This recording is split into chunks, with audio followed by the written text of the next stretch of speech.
No final de 1988, uma menina expressou a sua preocupação às pessoas mais velhas da sua escola secundária sobre ter que voltar para casa depois das aulas.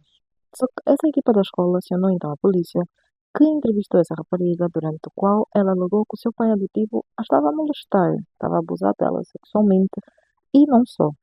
Um assistente social então levou-lhe para casa, a residência da família, e confrontou-os sobre as alegações dessa menina. O seu pai e a sua mãe adotivos negaram essas alegações, afirmando que era somente rebeldia, que isso tudo começou a ser desencadeado quando eles acabaram por revelar a ela que ela havia sido adotada quando bebê. É aquela famosa síndrome do abandono.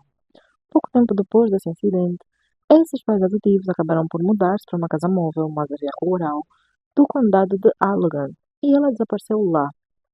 Quando eles relataram seu desaparecimento, o pai adotivo acabou por dizer que ela fugiu, porém antes disso roubou-lhes dinheiro.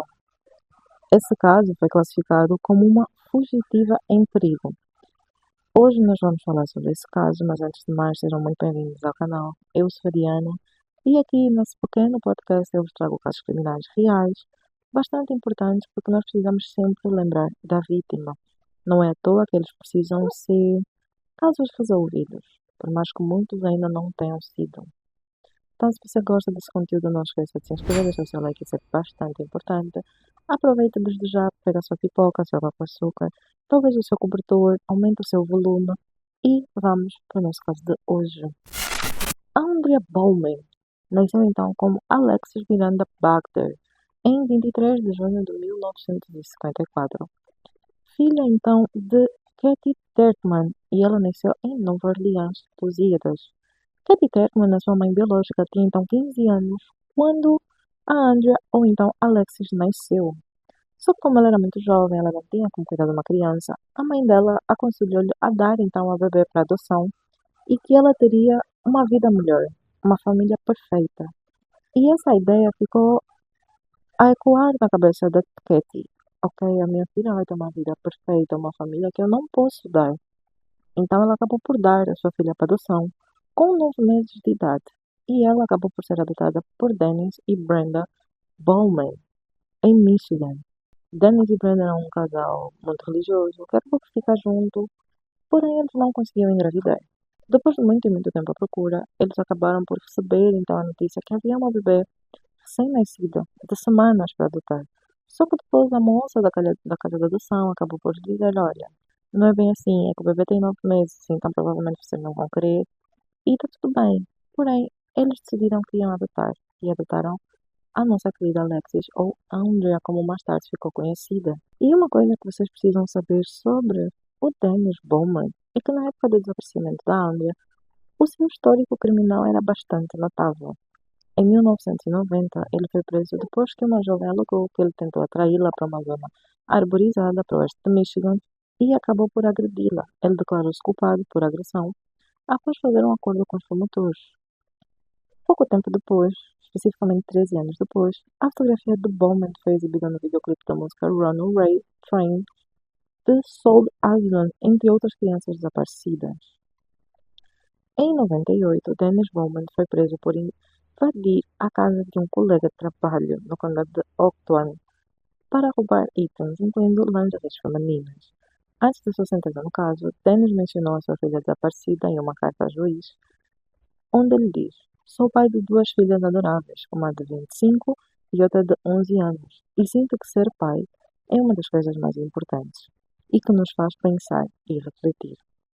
Uma mulher não identificada, encontrada em um milharal em Wisconsin em 99, foi considerada possivelmente Andrea Bowman, devido às semelhanças de estrutura facial. No entanto, ela acabou por ser descartada como possibilidade por meio do perfil de DNA fornecido pela mãe biológica Kate, e esse caso de 99 foi posteriormente determinado, sendo o de Peggy Johnson, que é um outro caso que vamos trazer aqui no canal. E como vocês podem ver, aqui em 99, a mãe biológica da Andrea acabou por ser então contactada pela polícia porque eles precisavam muito entender se era realmente ou não.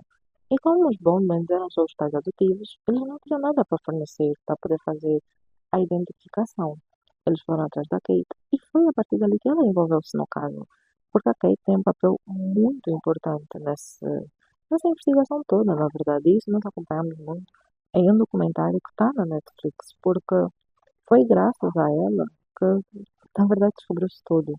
A Kate, desde aquele momento, começou a fazer muitas investigações e ela a todo momento acreditava que os Bowman sabiam muito mais daquilo que eles estavam a dizer, porque para ela não era normal nem credível que eles simplesmente aceitaram que ela fugia ou que ela simplesmente tivesse tornado rebelde. Então ela criou um perfil no Facebook para poder então descobrir mais coisas.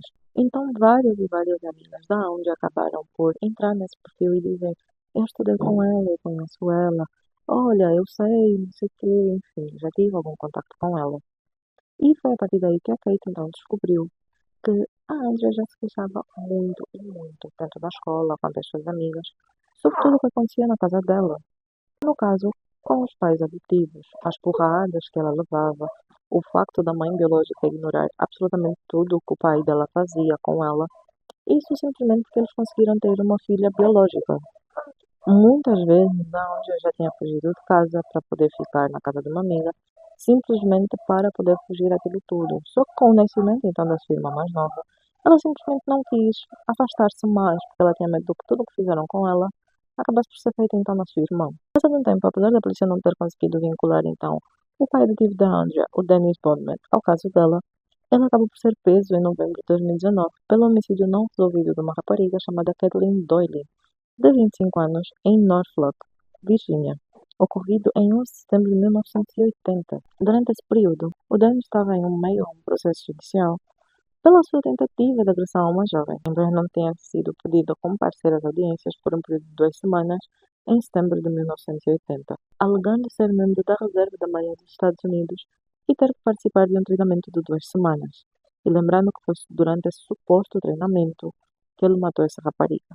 No início de fevereiro dos anos de 2020, foi noticiado que Dennis, preso enquanto aguardava julgamento pelo assassinato de Kathleen, confessou à polícia ter assassinado a sua filha adotiva, a Andrea. Vários dias depois, foi anunciado que os restos mortais haviam sido recuperados no quarteirão 3200 da centésima trigésima sexta Avenida de Monroe Township, perto da casa de Dennis, no condado de Allegan, ocultados por uma fina camada de cimento. Em 9 de novembro de 2020, Dennis foi extraditado para a Virgínia para responder pelas acusações do assassinato de Kathleen. Posteriormente foi confirmado por meio de DNA que os restos mortais eram de facto de Andrea, ou então Alexis. Em 15 de maio de 2020, Dennis Bodman foi acusado do assassinato de Andrea. A polícia afirmou que ele confessou ter agredido Andrea, causando a sua morte por um traumatismo craniano e depois desmembrado seu corpo com um machado e um facão. Dennis se declarou culpado de ambas as acusações em junho e ele acabou por ser condenado por 2 penas de prisão perpétua pelo assassinato de Kathleen e também pelo assassinato de Andrea. Em 22 de dezembro de 2021, Dennis não contestou a acusação de homicídio em segundo grau pela morte de Andrea, de 14 anos na época. No Tribunal de Circuito do Condado de Allegan, ele foi condenado a uma pena adicional de 35 a 50 anos pelo então caso. E, para ser sincero, apesar de não ter ficado muito explícitos, a participação de uma mãe biológica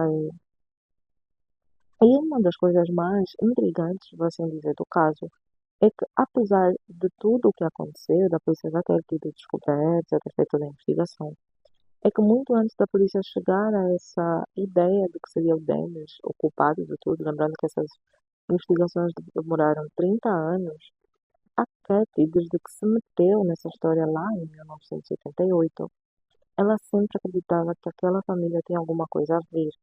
E durante o documentário que foi na Netflix, nós vemos que, em muitos momentos, ela pega um drone e fica a sobrevoar a antiga casa dos Baldwin antes deles se mudarem, depois do desaparecimento da Andrew.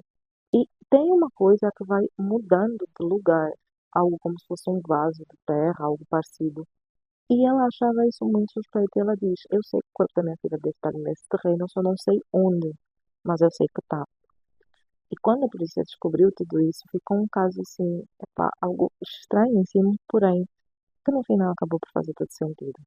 A Katie sempre diz que ela não acredita que a Brandon não sabia de nada, porque é realmente muito estranho, eles são casados por 50 e poucos anos, e ela não sabia de absolutamente nada do que ele fazia, de todos esses crimes que ele cometia, principalmente o desaparecimento de uma das tuas filhas, como é que tu não vês isso? Como é que tu não sabes disso?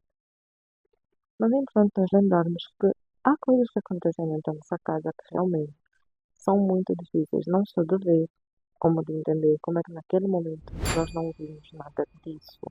Então, sem julgamentos, deixem aqui nos comentários o que é que vocês acham e nos vemos no próximo vídeo.